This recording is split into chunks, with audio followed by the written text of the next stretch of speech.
Zap Crypto. Tous les jours, toute l'actu crypto au même endroit. Et pour me soutenir, abonne-toi et active la cloche pour ne pas manquer le prochain Zap Crypto. Bonsoir la cryptosphère, et non, on se retrouve pas pour le dernier zap de la semaine, et oui, il y en aura encore un demain. Alors il sera sûrement spécial, mais je pourrais pas vous en dire plus parce que moi-même, je suis pour le moment encore dans le flou. Allez, on débute avec notre Fear and Greed Index côté crypto qui se trouve toujours dans la peur à 29. Du côté des marchés US, aucun changement à signaler non plus, on est toujours dans la zone de peur à 39. En plus du zap, n'oubliez pas qu'on se retrouve demain à 22h en live sur Twitch. Alors je sais que beaucoup seront pris par les fêtes, mais peut-être que j'y retrouverai des compères qui, comme moi, ne font rien de spécial. Comme chaque dimanche, on tirera au sort tous nos gagnants de la semaine. Et si tu souhaites toi aussi participer, n'oublie pas de laisser ton petit commentaire sous les apps crypto de cette semaine. Il ne reste plus beaucoup de NFT à gagner, alors let's go, lâche tes meilleurs commentaires. Et j'en profiterai également pendant ce live pour vous dévoiler les lots qu'il y aura à gagner lors du tirage au sort du 31 décembre. Et oui, pour ceux qui ne le savaient pas encore, il y aura un grand tirage au sort pour ce dernier jour de l'année. Un ou plusieurs numéros de NFT seront tirés au sort pour évidemment gagner une somme que je vous dévoilerai donc demain. Alors ça sera pas des milliers et des cents, hein. Je suis désolée, ça sera pas grâce à mon giveaway que vous vous sortirez du rouge ce mois-ci, mais c'est pour moi la meilleure façon de clôturer cette année. J'espère qu'à l'avenir la chaîne continuera à croître pour que les giveaways se fassent plus fréquents et plus importants. Pour tous ceux qui festoient, je vous souhaite de joyeuses fêtes. Profitez à fond de ces moments, de vos amis, de votre famille. J'espère vous retrouver dès lundi, avec ou sans votre crise de foie. Et pour tous les autres, je vous attends demain sur Twitch. Vous pouvez vous installer confortablement. Votre zap va commencer. Je vous souhaite un excellent week-end. C'était Zap Crypto. Je voulais maintenant vous parler du top 5 des cryptos les plus googlés sur 2022 au niveau mondial, et honnêtement je m'attendais pas forcément à ça. On a le Bitcoin à la première place, je pense ça surprend personne, la crypto numéro 1, mais à la deuxième place on trouve le Shiba Inu avec 4 millions de recherches mensuelles. On a à la troisième place le Dogecoin, 5 millions, ça fait quand même plus, donc là l'ordre n'est pas bon, ils ont dû faire le classement avec les cryptos américaines, mais bon on voit bien en fait on a Bitcoin en premier, Dogecoin en deuxième, Shiba Inu en troisième, Ether en quatrième et à la cinquième place Avalanche. Et en fait, même pas, désolé de ce classement un peu approximatif. On peut voir ici en fait qu'on a Cardano, XRP, SafeMoon qui sont quand même beaucoup plus recherchés à l'échelle mondiale par rapport aux États-Unis. Donc bon, un classement, moi je trouve ce qui manque ici, on retrouve pas la BNB Chain, on retrouve pas Polkadot, on retrouve pas mal de cryptos, mais voilà, les cryptos qui ont fait le buzz autour des mêmes coins sont bien présentes. SafeMoon a fait beaucoup parler d'elle ces derniers temps, c'est la dernière année, il y a eu beaucoup de buzz au niveau influenceur, un peu. Bon, je vous laisse trouver le terme qui correspond bien à ces influenceurs qui ont vraiment fait la promotion de SafeMoon. On a Shiba Inu, Dogecoin, ça je m'y attendais. Sur crypto.com, ils ont une grande partie d'utilisateurs qui ont déposé, qui ont du Shiba Inu. Donc voilà, c'est toujours intéressant de voir les cryptos les plus recherchés pour avoir une tendance en fait du retail, du grand public, ceux qui l'achètent et ceux qui continuent d'intéresser le grand public. Ici, donc là, c'est CoinBureau qui dit « Oh oui », et les gens qui disent « Ouais, la crypto est en train de mourir ». Et là, on te montre en fait la population en millions qui fait des transactions tous les jours de crypto. Tu vois, l'Inde, c'est assez hallucinant. Après, c'est la Chine, le Nigeria, l'Indonésie, le Pakistan, les États-Unis, Turquie. Donc, tu vois qu'il y a des millions, plus de 900 millions d'utilisateurs qui utilisent la crypto quotidiennement. Donc voilà, donc très très loin d'être mort. Pourquoi investir aujourd'hui alors que le halving du Bitcoin ne sera qu'en 2024 ? Hein, David ? Achète quand c'est au plus haut, alors. Ouais, voilà, achète quand c'est à 69 000.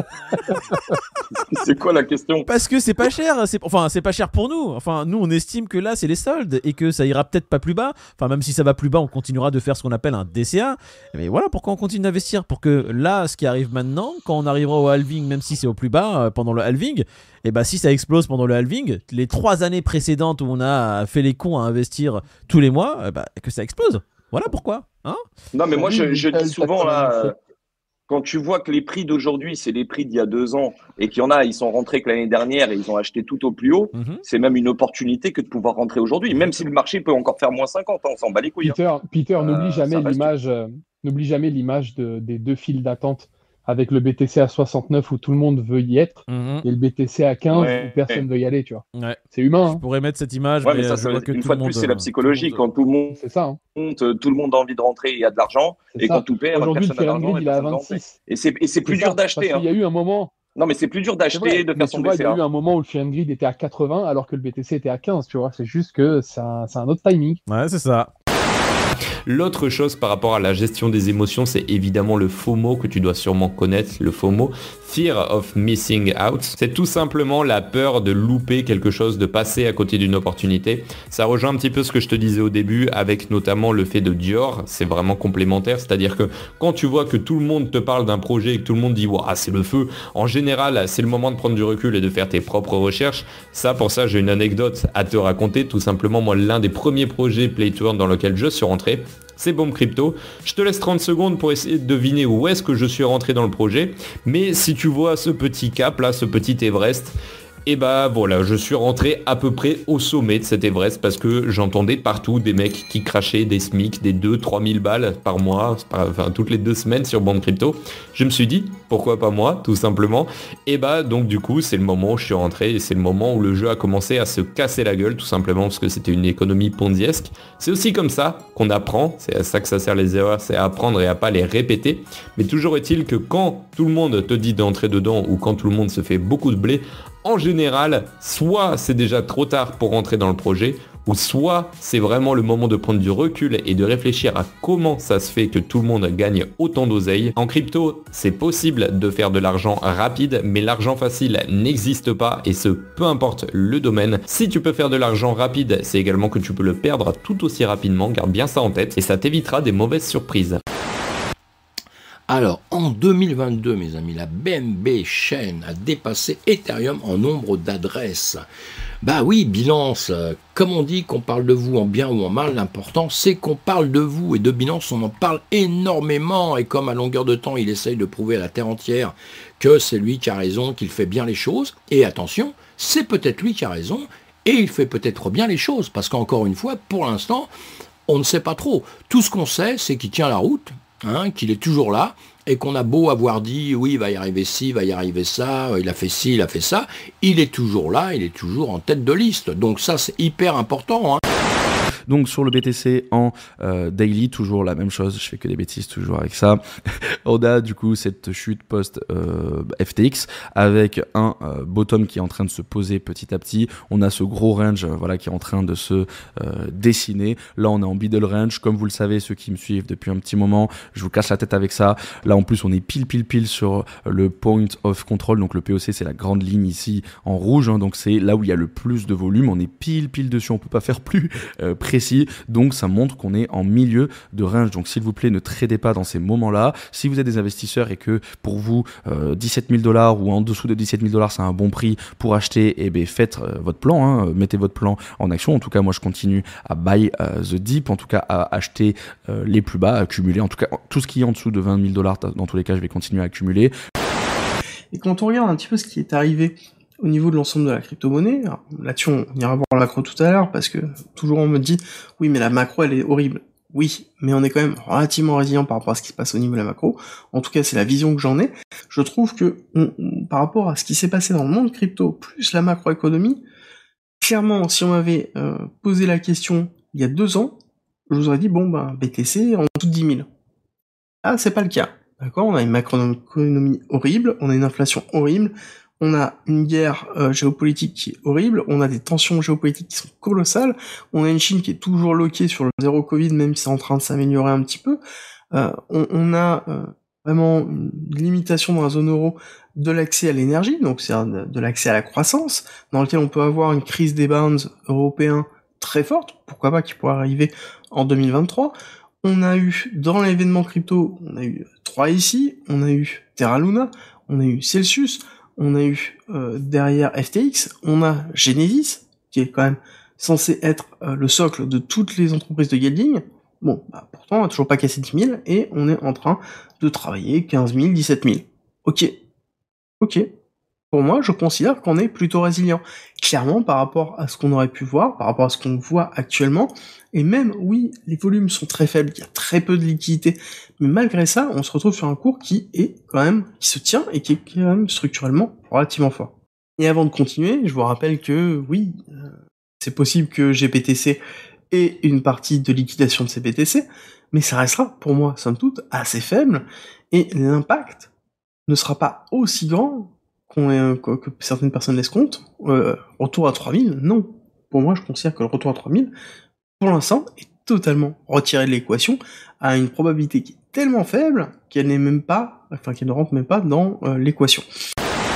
Sur Twitter, donc ici Documenting Bitcoin qui nous montre le prix du Bitcoin, donc le 24 décembre de l'année précédente. On peut voir que l'année Noël 2021 était à 50 000, Noël 2020 on était à 23 000. Donc quand même quelqu'un qui a acheté du Bitcoin en Noël 2020, 2 ans après, il est pas en gain, tu vois. Bon, ça c'est le truc pas mauvaise nouvelle, mais bon, il faut vraiment pas avoir eu de chance et avoir acheté vraiment en Noël l'année dernière et être toujours là, bon.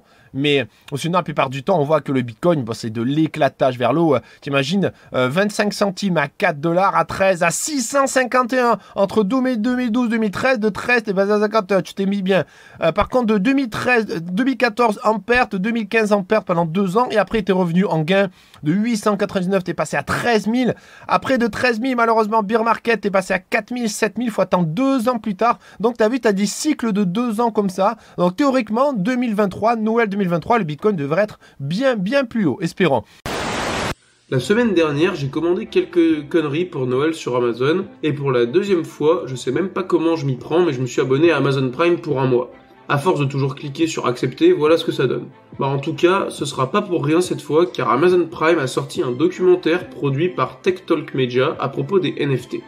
Hop, 2 minutes papillon. Finalement, j'ai bien payé pour rien car la série n'est pour le moment disponible qu'aux États-Unis et au Royaume-Uni. Mais une sortie est prévue partout dans le monde pour 2023. J'aurai plus qu'à me réabonner par erreur à ce moment-là. En tout cas, cette série s'appellera NFT Me, se découpera en 6 épisodes de 30 minutes et traitera des NFT de différents points de vue. Ce qui est sympa avec cette série, c'est qu'elle reprend les bases et surtout qu'elle sera disponible sur Amazon Prime Video, donc un service de VOD qui touche beaucoup de monde, et surtout des kidams qui n'y connaissent pas grand chose et qui peut-être s'y intéressent pour arrêter de croire que le NFT se limite à des images de singes vendues plus cher qu'une baraque. Goku Crypto qui nous apprend que l'horloger de luxe Moser et compagnie a dévoilé une montre dotée d'un cadran pixelisé équipé d'un QR code gravé sur du saphir donnant accès à un NFT unique. Donc ça fait beaucoup de choses, mais en gros voilà, vous avez votre montre, vous scannez votre montre et ça vous donne accès à un NFT unique du coup. Donc il y a que 50 montres qui existent, ça coûte 27 000 balles et on voit bien l'utilité des NFT en fait au sein du monde physique. Donc du coup ça devient une montre digitale, on va dire ça comme ça, et je trouve ça vraiment très chouette. Alors, ce zap t'a plu ? Dis-moi en commentaire quelle est l'actu qui t'a le plus intéressé. Et si tu as manqué les actus d'hier, retrouve juste ici le zap crypto de la veille.